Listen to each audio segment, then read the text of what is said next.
Moin, ich bin's wieder. Heute möchte ich ein Video machen über die Relais in der Royal Enfield und was man tun kann, wenn man unterwegs liegen bleibt und die Himalayen nicht mehr startet. Das scheint ja ein bekanntes Problem zu sein bei den 2021er Himalayen.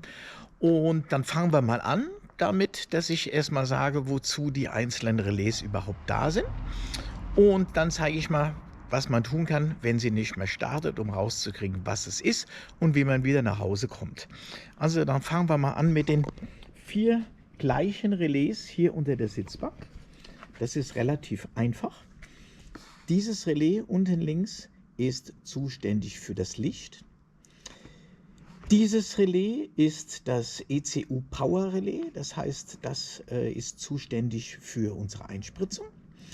Dieses Relais hier ist zuständig für den Seitenständerschalter und dieses Relais ist zuständig für den Starter. Wobei das eigentlich nur so eine Art Vorrelais ist, weil das eigentliche Starterrelais sitzt hier unter dem rechten Seitendeckel. Das ist dieses große Relais. So, dann haben wir hier noch das Benzinpumpenrelais. Und wie man sieht, habe ich das schon so ein bisschen rausgezogen, um da gleich mal einen Defekt zu simulieren. Das heißt, das Erste, was man macht, wenn die Enfield gar nicht starten möchte, man macht mal die Zündung an und hört dabei, ob die Benzinpumpe noch läuft. Ich gehe mal ganz nah ran, dann sollte man das deutlich hören. So, wenn man dieses Geräusch hört, kann man eigentlich davon ausgehen, die Benzinpumpe funktioniert. So, und jetzt simulieren wir mal, die geht nicht. Das heißt, ich ziehe dieses Relais einfach mal ab. So, jetzt machen wir an. Kein Geräusch. Und natürlich, wenn wir jetzt starten wollen, funktioniert natürlich auch nicht, weil ohne Benzin, wie sagt man immer so schön, ohne Sprit läuft das beste Moped nicht. Ne? So, wir haben ja jetzt eben gesagt, wofür diese einzelnen Relais zuständig sind.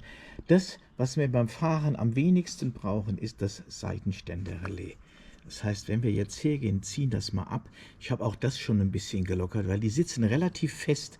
Da muss man also schon ein bisschen wackeln, bis man sie rauskriegt. Wenn wir jetzt dieses Relais nehmen und setzen das hier mal ein, so, dann können wir jetzt wieder starten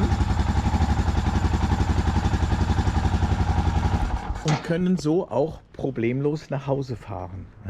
Das Problem dabei ist, das zeige ich jetzt nochmal, wenn wir jetzt hergehen und haben den Seitenständer draußen, starten das Fahrzeug, würden jetzt einen Gang einlegen, geht sie nämlich nicht aus. Das heißt, wenn man diese Notreparatur macht, dann immer daran denken, das funktioniert jetzt nicht. Ne? Also bis nach Hause fahren, dann das Relais austauschen und dann funktioniert alles wieder. So, das stecken wir jetzt mal wieder da rein. Und jetzt machen wir mal den anderen Fall, nämlich, so, wir machen jetzt an, wollen starten, aber da passiert nichts. Ne? Dann ist natürlich der Verdacht schon, dass es eins dieser beiden Relais ist. Und dann können wir wieder das Gleiche machen. Das hier ist ja noch das Seitenständerrelais. Da können wir jetzt das Gleiche machen wie eben. Wir stecken das wieder an die Stelle und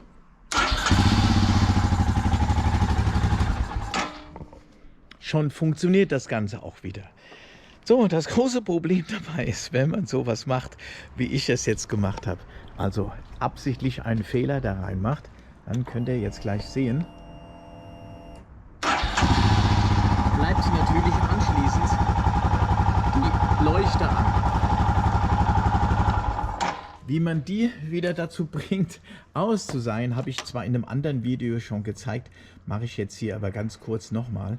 Deshalb muss ich gerade noch ein bisschen Equipment holen. Und dann zeige ich das gerade auch nochmal. So, was wir brauchen ist dieser Adapter und da oben den Bluetooth-Dongle. Das Ganze verbinden wir jetzt mal. So, da, das Ding muss ab. Augenblick, das ist ein bisschen schwierig mit einer Hand. So, das heißt, wir machen jetzt hier den Stecker ab, setzen den hier richtig rum ein. So rum geht es nicht. Ne? Hier ist so eine kleine Nase. Zack. So, dann Zündung an. Hier auf dem Handy habe ich die App Talk, die habe ich in dem letzten Video dazu empfohlen. Gibt allerdings auch noch eine, die nennt sich Car-Scanner. Die ist ganz kostenlos. Die habe ich mal ausprobiert. Die funktioniert ganz genauso. Aber man benutzt halt immer am liebsten das, was man kennt. Deshalb nehme ich auch weiterhin das Talks. Gehe hier auf Fehlercodes, lasse ihn suchen und dann findet er auch schon Antriebsstrang. Wenn ich jetzt hier drauf drücke, sagt er mir sogar genau, was das ist. Hier steht die Nummer. Da findet sich im Internet auch was dazu, aber das macht, wie gesagt, diese hier automatisch. Das brauchen wir aber nicht, weil wir wissen ja, was kaputt ist, und löschen jetzt diesen Fehler. Okay, jetzt löscht er.